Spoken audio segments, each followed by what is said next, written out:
Hi friends, இன்றைக்கி ஒரு simple முட்டை ரெசிபி பார்க்கலாம் வாங்க. டெய்லி குழந்தைங்களுக்கு பருப்பு கொடுக்கறதுனால அவங்களுக்கு போர் அடிச்சிடும். ஒரு சேஞ்சஸ்க்கு இன்றைக்கி முட்டை ஃப்ரைட் ரைஸ் மாதிரி பண்ணி கொடுக்கலாம், ஓகேங்களா? ஸோ கொஞ்சமாக சாதம் எடுத்துக்கலாம். அதில் கொஞ்சம் ஸ்பூன் வச்சு நல்லா லைட்டாக மேஷ் பண்ணிக்கிட்டு அதுக்கப்புறமா ஒரு முட்டையை உடச்சி அதிலே ஊற்றிடுங்க. ஸோ இப்போ முட்டை உடச்சி ஊற்றினதுக்கப்புறமா உப்பு போட்டுக்கலாம்.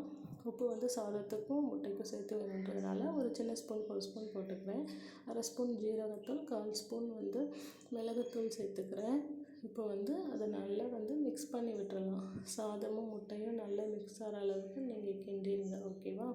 ஸோ இப்போ கிண்டினதுக்கப்புறமா நம்ம ஃப்ரைட் ரைஸ் பண்ணிடலாம் வாங்க. இப்போ கடாயில் நீங்கள் ஸ்டவ் ஆன் பண்ணிவிட்டு கடாயில் 2 ஸ்பூன் நல்லெண்ணெய் ஊற்றிக்கிறேன். நீங்கள் தேங்காய் எண்ணெய், நெய் எதுனாலும் சேர்த்துக்கலாம் ஃப்ரெண்ட்ஸ், ஓகேவா? ஸோ இப்போ நல்லெண்ணெய் நல்லா காஞ்சதும் கடுகு போட்டு பொரியுது. இப்போ கருவேப்பிலை இல்லை, நான் புதினா இலை இருக்குது. புதினா இலையோட டேஸ்ட்டும் ஸ்மெல்லும் குழந்தைங்களுக்கு நம்ம பழக்கலாம் அப்படின்ட்டு அந்த ஃப்ளேவருக்காக புதினா இலை கொஞ்சம் போட்டுக்கிறேன்.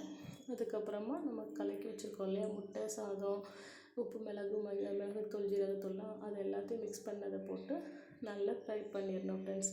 இப்படி பண்ணுறதுனால முட்டை தனியாக இதாக இல்லாமல் சாதத்தோடு நல்லா மிக்ஸ் ஆகி நல்லா ஒன்று போல் ஈவனாக இருக்கும் முட்டையும் சாதமும், ஓகேங்களா? பாருங்கள், முட்டையும் சாதமும் நல்லா ஈவனாக ஃப்ரை ஆகிடுச்சு, ஓகேவா? ஸோ இது சாப்பிட்றதுக்கு நல்ல டேஸ்ட்டாக இருக்குது. உங்கள் பாப்பாவுக்கு நீங்கள் செஞ்சு கொடுத்து பாருங்கள் ஃப்ரெண்ட்ஸ். இதை நாமளுமே சாப்பிட்ட டேஸ்ட்டாக தான் இருக்கும். ட்ரை பண்ணி பாருங்கள்.